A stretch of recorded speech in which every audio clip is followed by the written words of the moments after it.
Trade talks between the Hawks and Raptors for Pascal Siakam have reportedly stalled, but this one missing piece would put the deal through and be the exact change the Toronto Raptors need for their future. Let's get into it.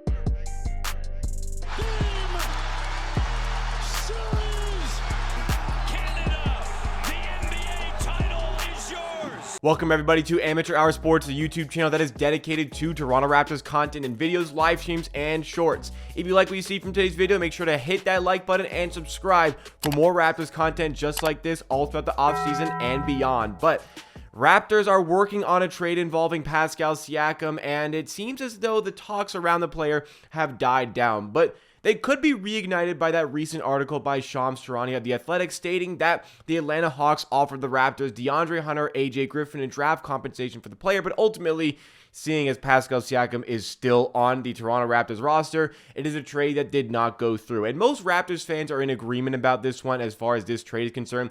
The overwhelming majority of Raptors fans saw this trade and said that, yeah, this is not one that the Raptors should be taking. We understand the dire situation right now, specifically with Pascal Siakam as far as his contract is concerned. The player is set to become a free agent in 2024, and there seems to be no desire from the players' camp to sign an extension right now. And according to all of the reports that we have about the player, the Raptors haven't even offered Siakam yet that 4-year extension worth $192 million, which he is eligible to sign right now. Of course, the player wants to get that Supermax contract. He's trying to make All-NBA this season. So working on the trade could be the best course of action. Number one, to ensure you get something out of Pascal Siakam and don't have him like Fred VanVleet walking away from the team for free, but also you kind of want to look at the Raptors as a team that maybe wants to start retooling. Is Masai Ujiri finally going to concede to the fact that the Toronto Raptors might be in the best position to retool their team, specifically work around Scottie Barnes and potentially all the other young players that come to the team,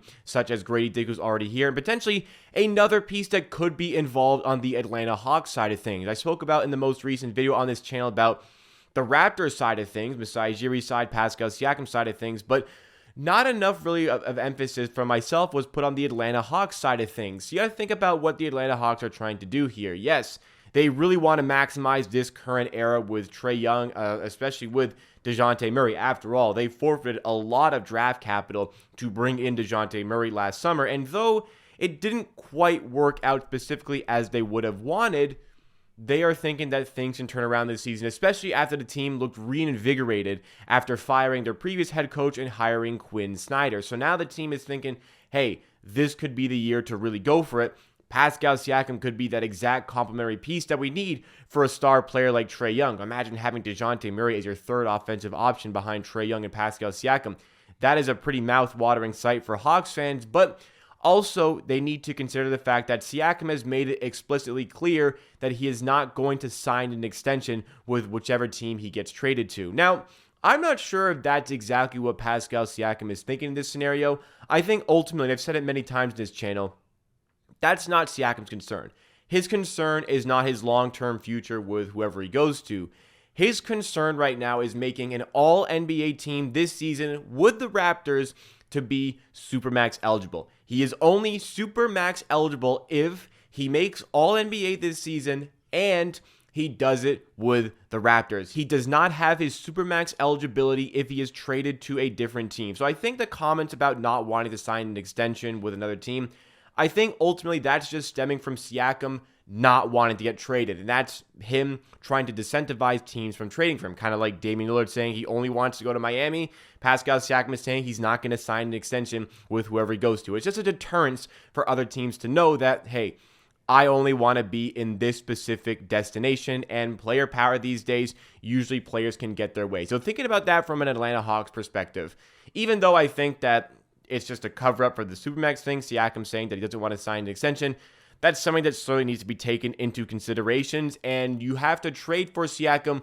mostly having to treat it like a rental sort of deal, a one-year rental sort of deal. Once again, you can't have that sort of confidence that Siakam is going to remain with the team long-term, so the Atlanta Hawks would have to trade with a little bit of a risk that Siakam could also leave them for free, so they can't really give up the world to the Toronto Raptors. They probably feel, in looking at different Atlanta Hawks fans' opinions, different articles from Hawks fans' opinions online, it's kind of like, okay, this DeAndre Hunter and AJ Griffin deal might be quite a bit, but to have Siakam and to have him play with Trae Young and Dejounte Murray, maybe that's worth it for a year. But when you look at the Raptors fan side of things, they're all saying that you probably need a little bit more to get this deal done. So the whole conversation goes to the swing piece in this deal, and that is likely going to be recent first-round pick and 15th overall selection, Kobe Bufkin. Kobe Bufkin was decently impressive in Summer League, averaging just around 14 points per game, 3.6 assists, along with 0.8 blocks and 0.8 steals. The Raptors had the 13th overall selection and therefore had the opportunity to draft Kobe Bufkin with that 13th overall pick. And to be honest, they might have been a little bit surprised to see Kobe Bufkin even fall all the way down to 13, where they had the opportunity to select him. But they are also more surprised by the fact that Gradey Dick fell all the way down to 13th in the draft and therefore used their selection on him. If you look at my draft projections going into the 2023 NBA draft, both of these players were very high on my list. Of the players available at 13th overall when the Raptors were making that selection, Gradey Dick was highest on my list, but right behind him there is Kobe Bufkin. Unfortunately, Cason Wallace was already gone at this point, but I would have been extremely happy with either of these players coming in. Number one, the Raptors needed another point guard. Kobe Bufkin would have been that point guard, but they also needed shooting. Gradey Dick is going to fill in that big void in the shooting department. But is there a reality where the Raptors can end up with both of these players going into their rookie seasons? Ultimately, that will depend on what the Atlanta Hawks are feeling about this deal, because for the Raptors, this is likely the sticking point. Kobe Bufkin signed his rookie deal on July 2nd, and after your rookie deal, there was a month before you were eligible to be traded again. That opened up, of course, on August 2nd. So the Raptors have every capability of trading for Kobe Bufkin right now. The Atlanta Hawks have every ability to move on from Kobe Bufkin at this specific point. After a decently impressive summer league where Kobe Bufkin showed off his great offensive displays, there's a lot to like about Kobe Bufkin, a player who has the potential to develop as a 3-level scorer, decent ball handler, made a huge jump last season with Michigan, and there's a potential for him to continue to climb in his career. Some things that they may not like about the player: a little bit of isolation creativity, maybe the lack of strength on his frame, his ability to navigate screens, and overall his defensive capabilities. I think that this is something the Raptors can definitely overlook, especially with all the talent that they're going to have around the player from day one if he does come to the team.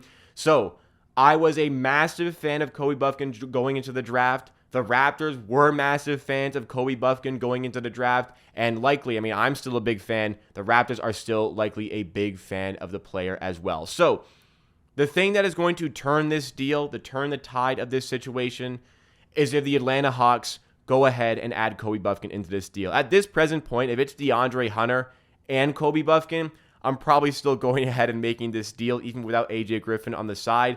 Kobe Bufkin, I think, is a bit of an upgrade to AJ Griffin as far as this deal is concerned, and I am a massive fan of Kobe Bufkin's game. But not sure if the Raptors will take that. What they will take for sure is this exact trade: DeAndre Hunter, AJ Griffin, and Kobe Bufkin. If those three players are in the deal, Pascal Siakam is going to wind up in Atlanta Hawks uniform. I have an extraordinary amount of certainty that that is going to be the case for the Raptors. If Kobe Bufkin is added to this deal, Pascal Siakam is getting traded to the Atlanta Hawks. The ball is in their court, however, and from an Atlanta Hawks perspective, trying to think about what they're thinking in this deal, I can understand the reluctancy to add Kobe Bufkin in this deal. I can understand the reluctancy to go above what they're currently paying because Siakam has made it clear he doesn't want to sign that extension. So there is a big risk involved with making this deal, and adding Siakam into this team with Trae Young, Dejounte Murray, I think that makes them a bona fide top 5 team in the Eastern Conference. Maybe I'm underselling them, especially with the problems going on in Philly right now. That could make them maybe even a top 3 team, but does that put them over the top like the Boston Celtics are, like the Milwaukee Bucks are? I'm not so sure. It will depend on the desire of Atlanta's front office and how hungry they are to really make a challenge, and if they are willing to make that big splash to put that team in a different position. The Raptors took a huge stab on Kawhi Leonard when he was on a rental deal, and it ended up getting them an NBA championship. Pascal Siakam is by no means Kawhi Leonard, but the Hawks already have their 1A superstar. They need to add in that 1B or the co-star sort of player that Pascal Siakam can be to that team. So For me and for the Raptors, if Kobe Bufkin is added, the Raptors are going to be making this trade, and they are certainly trying to get this player. If Masai Ujiri is not in these negotiations asking for Kobe Bufkin, trying to get Kobe Bufkin in this deal, then he is absolutely not doing his job. They are going to be eyeing this trade, and honestly, with the interest that Pascal Siakam has generated from the Atlanta Hawks, Masai should continue to try and push getting Kobe Bufkin in this deal, but looking at it from the Hawks' perspective, once again, I don't believe they are going to go as far as inserting Kobe Bufkin. They're probably very happy he fell to 15th, and they probably want to work with this player. Maybe looking at Bufkin as a guard, he's going to have to play behind Trae Young, Dejounte Murray. Is that going to maximize his development from day one? Whereas in Toronto, he would probably maybe even be a starter from day one. Depends on how much the Hawks want to work with the player in that endeavor, but I don't imagine they will go through with it. But if they really want Siakam, they have the piece that is going to turn the tide of this trade and get Siakam in a Hawks uniform. And in doing so, giving Kobe Bufkin to the Raptors, that is the change the Raptors need. Finally, I'd be able to look at this team and say, we're heading in a direction that I can get behind. We have Kobe Bufkin, Gradey Dick, Scotty Barnes, facilitating then the ability to extend Gary Trent Jr., facilitating then the financial capability of extending OG Anunoby. Pirtle is locked in long term. This is a great young group of players that can even be solid, like a solid amount of competitiveness from day one that could maybe challenge for a play-in tournament position and just have a really fun season. Yeah, we don't have our pick, but have a fun season where they have the full backing of the front office to go and win games because we don't have that first-round pick to fall back on. So the full backing of the front office, the confidence to go and win games, to have a great developmental season, and then push on from that point forward at the end of the season with all these young players. Such a great young core to build around. That would be a situation in Toronto that I can get behind. Not this dire doom scenario that I'm picturing potentially of OG Anunoby and Pascal Siakam walking away from the team for free in the next offseason. So you got to let me know, if Kobe Bufkin is added to this deal, would you trade Pascal Siakam to the Atlanta Hawks? Let me know your thoughts and opinions in the comments down below, because that is it for me for today. Thanks so much for watching this video. Drop a like if you enjoyed. Make sure to also subscribe to Amateur Hour Sports for more Raptors content like this, and I'll see you again very soon for another video here on Amateur Hour Sports.